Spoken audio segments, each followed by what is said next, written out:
Hi there, and welcome to Scout the Game Week. Scout the Game Week is Fantasy Football Scouts' weekly podcast brought to you by the Scout Network. In each episode, we'll look back at the game week we have just played to assess what we can learn to help us in the next round of fixtures. I'm your host, Ryan from Football Chatbox. Let's scout the game week. This week, I'm joined by FPL Chai, who's currently 516th in the world. And you're probably the only guest I've had who's in the top 1K for this season. And we are now heading into the big double game week 37. First of all, how are you feeling going into it? And just tell me how your season has been, because it's been a absolutely crazy season, I would say. I'm all good, Ryan. Thank you for having me. So far it's been an amazing season. I'm sure some of people watching this have seen me on Scout before.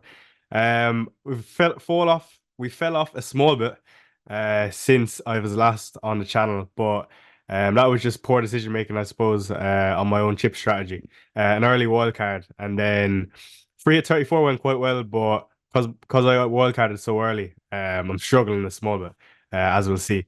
But let's hope I can still get maybe a top 200 finish. That would be deadly. Fair enough.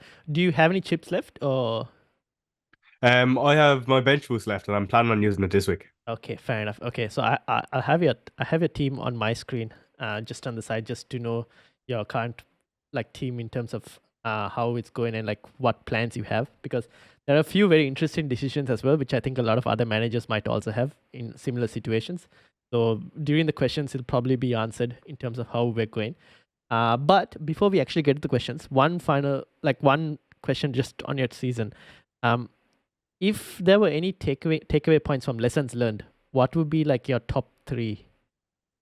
I just put you on the spot, but yeah. If you have a feeling, just go for it. Yeah. I'm a big believer in that. I wouldn't be the most analytic based managers, and I'm sure a lot of people know that. But I watch every single match that I can. So I would always say, if you get a random gut feeling about a singular player, don't be afraid to throw the armband on them or even bring someone in. Another thing I would say is planning is always important, but sometimes everything won't go to plan, and you'll have to make decisions on the spot. And it might be uncomfortable to do, but it has to be done. So don't be scared of it, and then to go away from your original strategy if it comes to it. And then one more thing, I suppose, is always keep the head up. It can be very daunting to get red arrows week in, week out. Obviously, I'm very fortunate that I still have a decent rank, but even near the top, like seeing a red arrow, the odd week, it can put the head down. But Yeah. only 2 weeks left, so just keep going till the end of the season. Yep, indeed. All right, so let's start with the opening double game week team. So I've got the Fantasy Football Scout ticker up as well on the side, but we'll start with the opening double game week. Manchester City, they have 2 away games to Fulham at the opening fixture, and then they got 1 against Spurs as well. Now, first of all, who are the 3 City players to own, ideally? And let's say, for example, in this case, you don't have Ederson, but let's say you had Ederson in goal. Would you move him out and get Guardiola instead? So I suppose City have been unfortunate in terms of clean sheets. It seems to be a recurring thing this season where they go about 2 or 3 nil up and then concede in the last minute to a random goal. We've seen that so many times this season. I suppose if I was on a free hit, what 3 would I pick?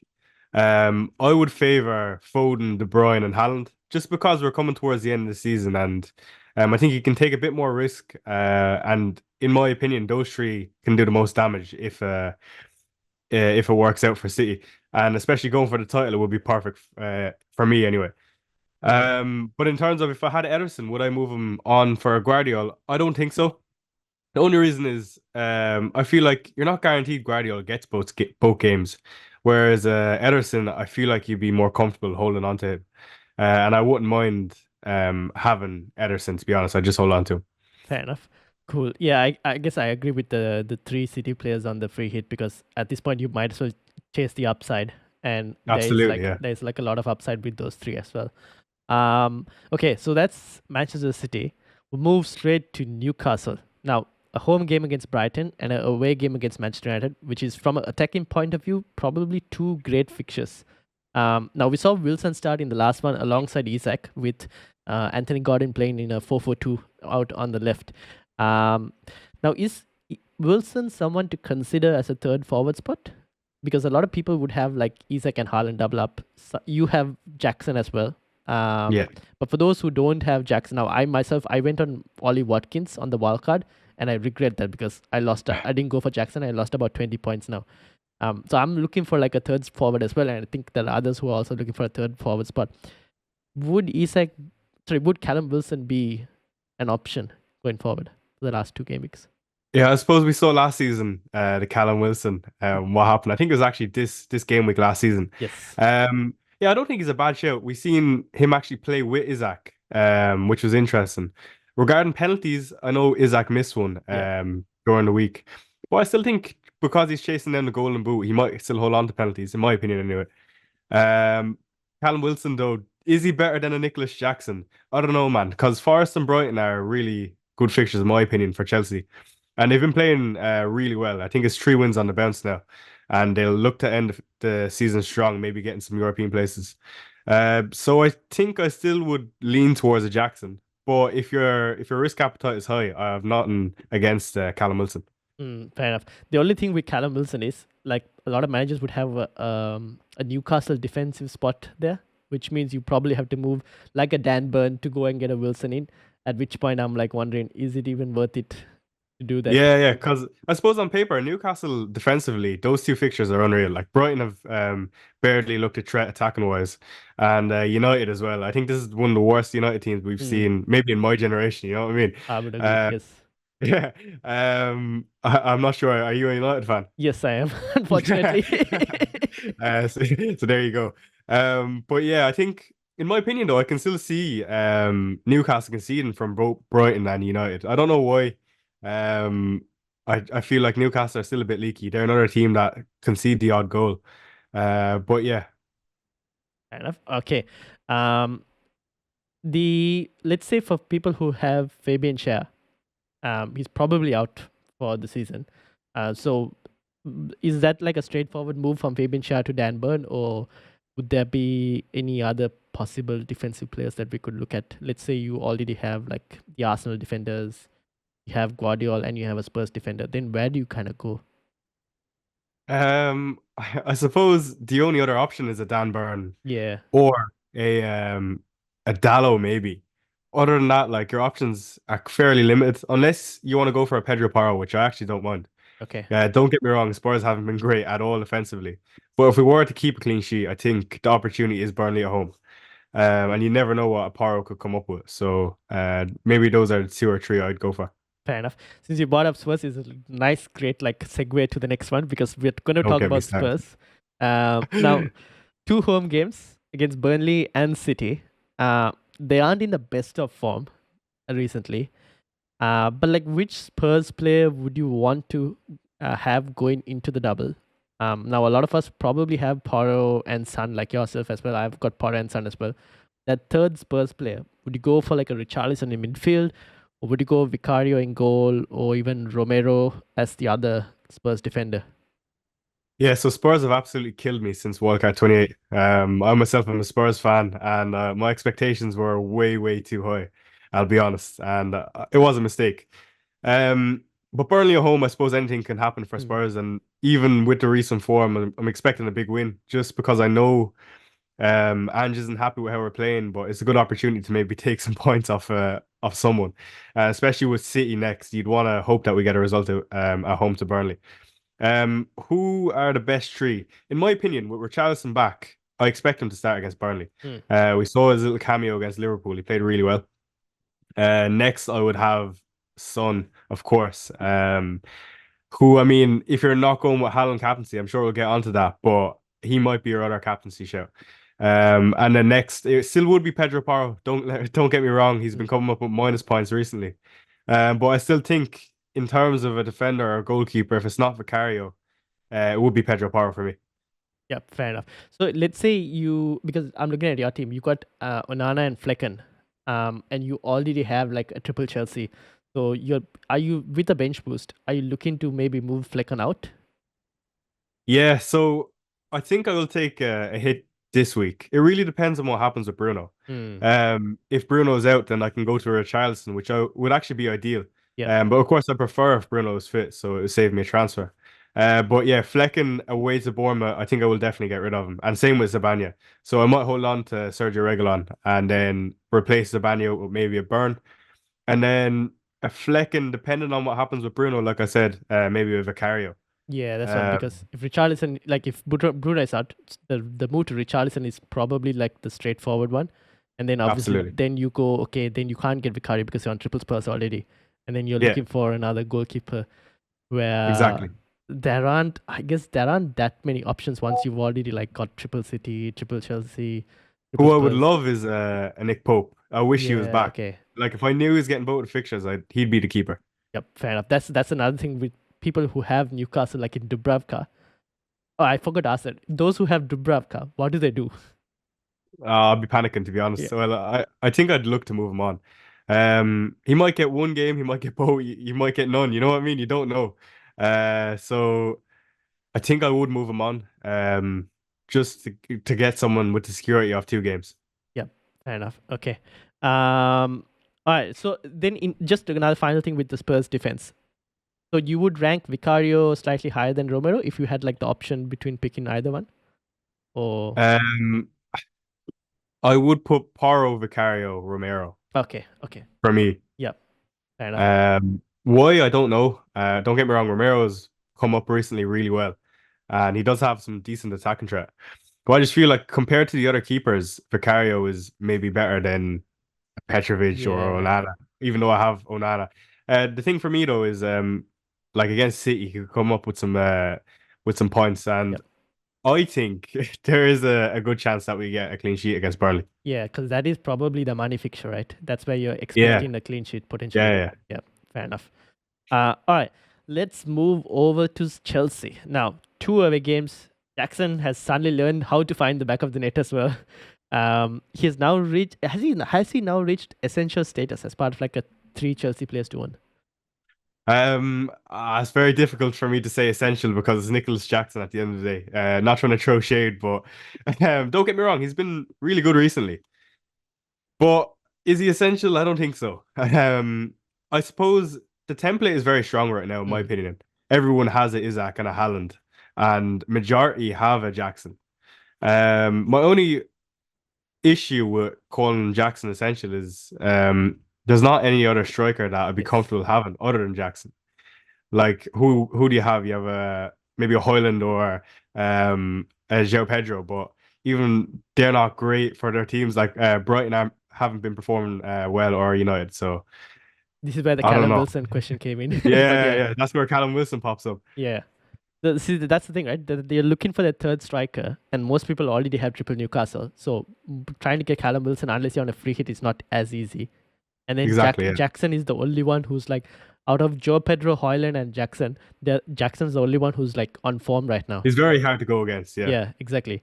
Now the only thing, the only slight counter is Chelsea away from home aren't as great when they are compared to at home. Like their attacking numbers are slightly lower away from home. That's the only counter to it. But even then, he's on good form that you might as well just punt on it at this point. Absolutely. Yeah. Yeah. Especially with United, if Bruno is out, like they're not going to score Yeah, against Arsenal and Newcastle. You know what I mean? Well, at least you don't expect them to. yeah, exactly. Fair enough. Okay, so apart from Jackson, I guess Palmer is a lock-in. The question is for those who have Gusto. Now you have Gusto. Are you expecting Yeah. him to play both games or? I think he'll play one, and then maybe get a 30-minute cameo.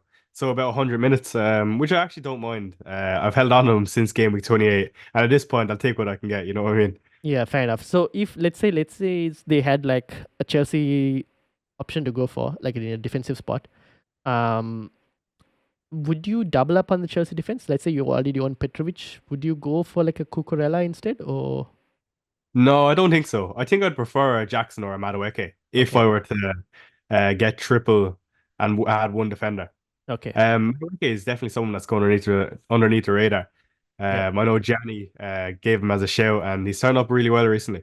yeah, fair enough. Okay, cool. So basically we're looking at like most likely Jackson, Palmer, maybe a Chelsea defender, and then Madueke as like that fourth choice if anyone wanted to really go there. Absolutely, you could be bold and hope has a really good differential. Yep, fair point. All right, now Man United up next. Terrible form. Probably worse form than Spurs, I would say, at this point. That's Uh, very difficult. yeah, fair point. But they have two hard fixtures. And we don't know the injury status of Bruno Fernandes at the moment. And we also know that Maguire is out for about 3 weeks. So, are there any United players worth getting in? And if Bruno Fernandes is out, who would you look to get in? I guess we kind of answered that with Richarlison. Yeah, so if Bruno's out, I'll go straight to Charles. It's fairly easy for me to do.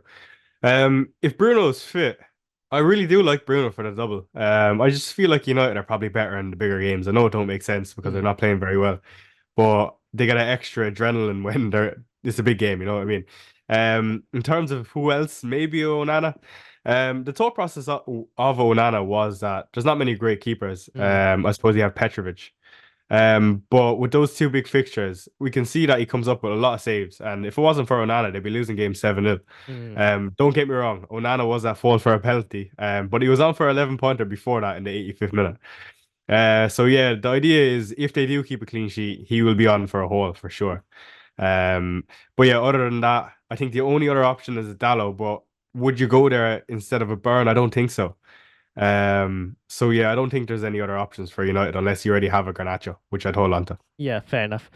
Because I've seen a lot of people at this point like looking at their midfield and they see the likes of a Garnacho or even a Bruno Fernandes, and they're even like thinking of like moving Garnacho or Bruno Fernandes out for like a Richarlison, or even an Anthony Gordon. Is that like worth it, or what do you think?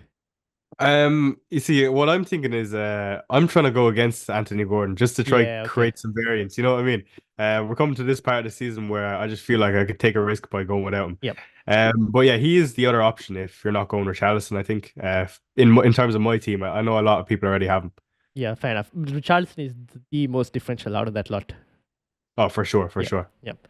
Um, the thing with Onana now, I've got Petrovic and I have David Raya as well. And I'm looking at Raya against United this week. Obviously, he has Everton next week as well. But I'm like, is it worth me removing Raya and getting Onana for that potential case of wherever they get like one clean sheet out of the double? I don't know which game, but then like you said, he's probably on for a haul because of the amount of Yeah, saves he has to absolutely. make. Yeah, I just feel like if I had any of the Arsenal assets, because their fixture in 38 is good, I think I'd have to hold on to him. Even with That's the the bench only boost. issue. Yeah. Yeah, that's the. Um, so it's difficult to get rid of any of the Arsenal boys, but I see what you're saying. Yeah. Um, and it's easy for me to say, especially when I don't have any Arsenal assets, and I'll probably be looking to get one in 38.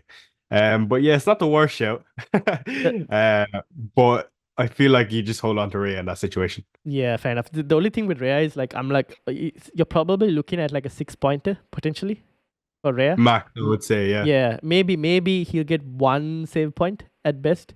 But with like Onana, you're looking at potentially like anywhere between two to Minus three 4 to points. 24. Exactly. To like a massive Yeah. haul. So like the possibilities for him are so wide that you don't know Yeah, where yeah. you're gonna like fit in. So because I have two free transfers and one of them are probably on a keeper, and I'm like, okay, is it worth that extra punt That's a potentially? very good position to be in. Yeah. So Yeah. I don't know. I I haven't think in decided that yet, case, but like if you're happy with 14 out of 15 and you're looking at moving on to a keeper, I think I would just make that move. yeah, okay, And then maybe next week you could reverse it if you've nothing else to do. But true. um, otherwise, yeah, I just feel like I'd go with Rhea. And maybe you go into next week with 2 free transfers. Yeah, fair enough. That's true. Um, next up is Brighton. Now, they haven't had the best of form in the last month. Apart from the last game against Aston Villa, they somehow managed to keep Aston Villa to like 0.06 XG, which is like for me mind blowing. But here we are. But are there any Brighton players worth considering for this double game week? Yeah, so I have a Dingra. Hmm. I brought him in for a really good fixture against Burnley a few weeks ago. And out with a lot, I brought him in because he usually gets hooked around 70 minutes. And for a double, I think that's actually ideal because then he can get both games. You know, Yep. you feel, well, in my head anyway, you'd like to hope he gets both games being subbed early. Last game, he won a penalty for João Pedro, and João Pedro missed it, unfortunately, and got the rebound. So I had him auto sub for me last week, and unfortunately, he didn't get the points for the penalty. Hmm. But I suppose, like, for a 5 million slot, he's not bad at all. And if I were to get anyone, it would probably be a Dingra Lewis Dunk or João Pedro. And you kind of compare those to a Garnacho or maybe a Jackson for João Pedro. So they're not the worst options. I just feel like there's five better midfielders than a Yes. Dingra. There's three better strikers than a João Pedro. I suppose if you're really stuck and you don't have the money, then why not? Yeah, fair. If you're looking for like absolute budget, then probably Yeah. Brighton. But their fixtures aren't the best, and they haven't been in the best of form as well to kind of like warrant going there. I suppose they're very, very differential as well, though. Yes, that's true. And going towards game week 38, like if you have an Adingra and a João Pedro, you can open up a slot for a Salah, Mm. which I won't have the opportunity to do. But I mean, Salah for the last home fixture under Klopp, it could look really tasty. Yep, true. That is very true. And that's I think against Wolves as well. And we've already seen Yeah, what it's a very City good have fixture. done to Wolves, so Yeah, wouldn't put past Liverpool as well to do the same. Okay, now obviously Arsenal, we have to talk about them because a lot of managers, probably I almost hate talking every, about it. yeah, but they almost everyone has them unfortunately, because those who wildcarded in Game Week 35 also ended up going with Arsenal players just because there Yeah, was yeah, no one else to go they're for. so good, man. Now in this double, a lot of managers might be having even double Arsenal defense. Similar thing when I asked with regards to Rhea. Would you sell at least one of them for a double game week player on a free transfer? Yeah. So if you again, it's the same situation. If I had the luxury, if I'm happy with most of the players on my team, Hmm. I would move on to Arsenal defender for a doubler. But if you have a let's say a Gusto or maybe even a Bruno, I think I'd prioritize moving them on maybe, and then again just keeping the Arsenal boys for the double Yep, or fair. for game of 38. Sorry. Yeah, fair enough, fair enough. Even with the bench boost, right? Because you're guaranteed minutes over potential uncertainties in terms of Augusto and Bruno Fernandes. Yeah, absolutely. With the attackers, what would you do? Let's say we got news that Bruno Fernandes is fit. Then you're in a tough Yeah, spot. okay. Then I have a bit of a headache. Yeah.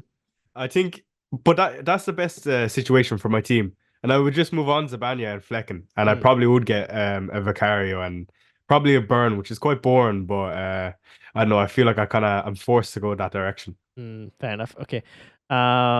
So I guess let's say you had like a Havertz Osaka, probably keep. Yeah, Yeah. definitely. Yeah. Okay. Especially how United are playing. Yeah, exactly. They're definitely going to score like a lot potentially. So are there any other like single game week players that are worth mentioning ahead of the upcoming double that we I probably haven't suppose touched on? maybe an Everton defender, Mm. Tarkovsky or Brantwaite. I think they play Sheffield. Is it Yes, Sheffield at home? Sheffield United. Yep. And there's another team that plays Luton. Who West is it? Ham, I I think think. it's West Ham, yeah. Yeah. Jared Bowen. I feel like he could do very well this week. I suppose over a season he's done very well. But he's been very quiet recently and almost too quiet for me. So this could be a big week for him. I don't know if you play Fancy Challenge, I do. but it's who I've brought in Yeah. and I've capped. So we'll see what happens. They Oh, get double okay. points in a Yes, single game because week. this week everyone is getting double points, so that's something to consider Yeah, as yeah. well. Yep, true. Okay, now let's end it with like captaincy. Who is your captaincy option for this week? And if anyone was looking for a differential captain, who would you go for? Yeah, so this is probably the main talking point Yes. of this week. A lot of people want to chase people and look to go elsewhere with their captaincy.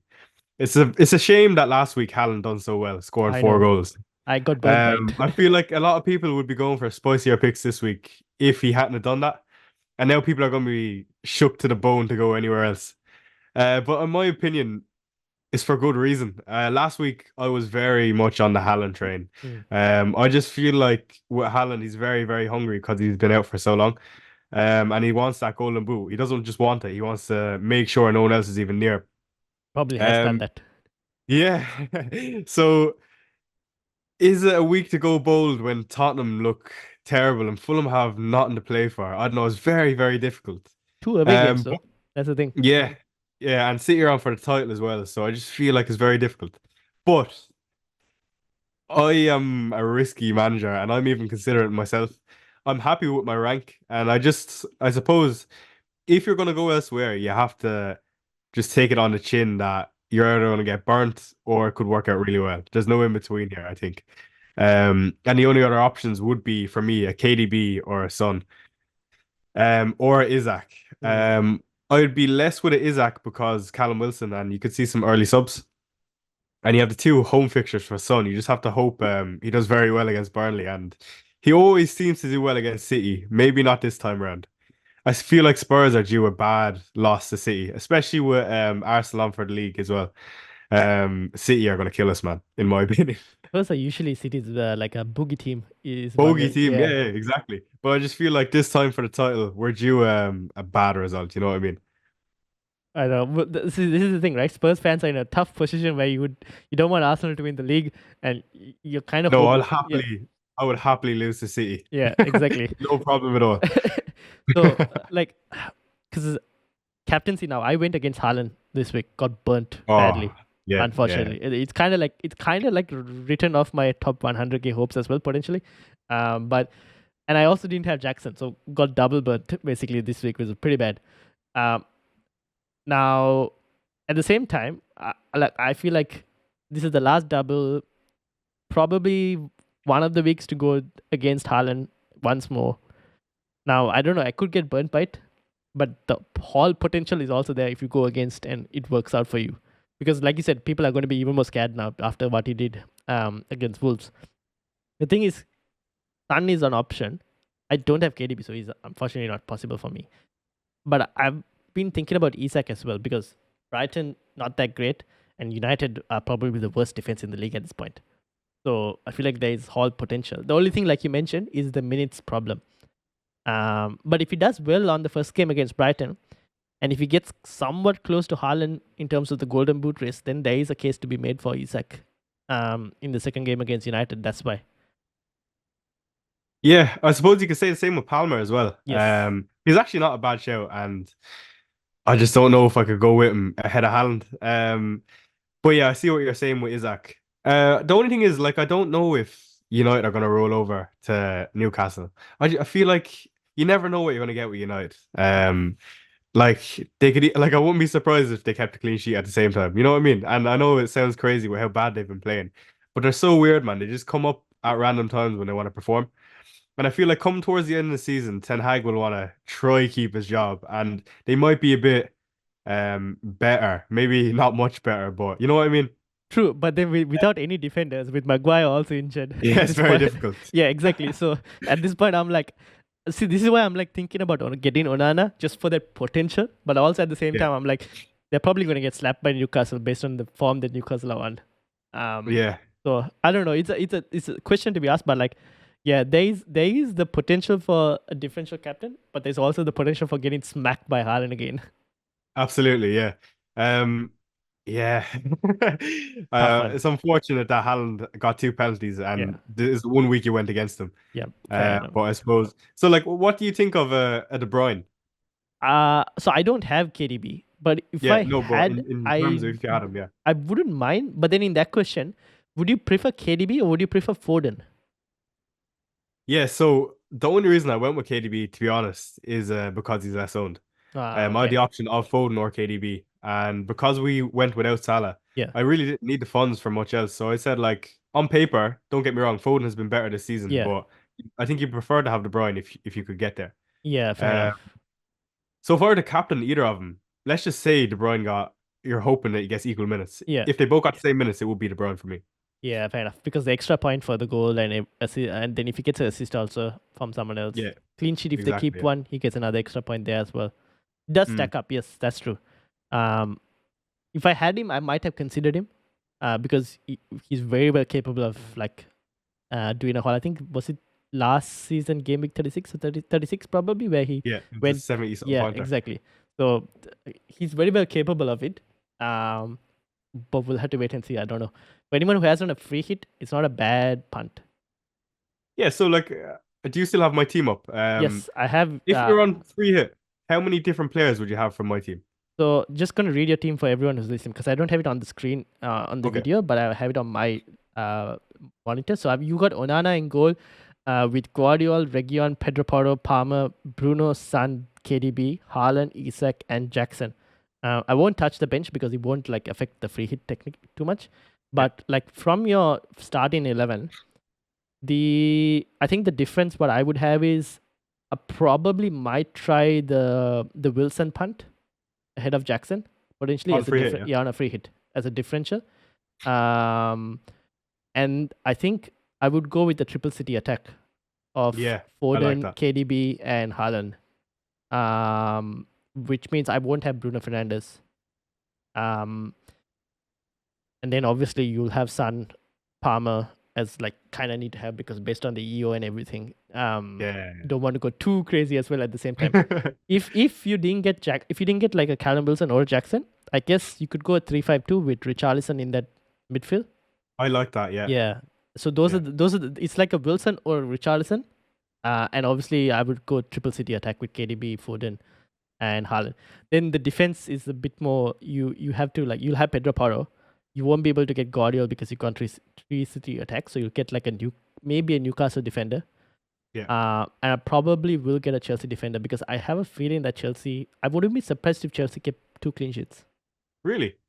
Because we look at like Forest and Brighton. Now Brighton, to be honest, before the Villa game, they struggled to score a goal for like a month. So you probably have a good chance of them keeping a clean sheet against Brighton. Yeah, to be fair, they scored a rebounder from a penalty as well. Yeah, Like, exactly. It wasn't exactly. Yeah.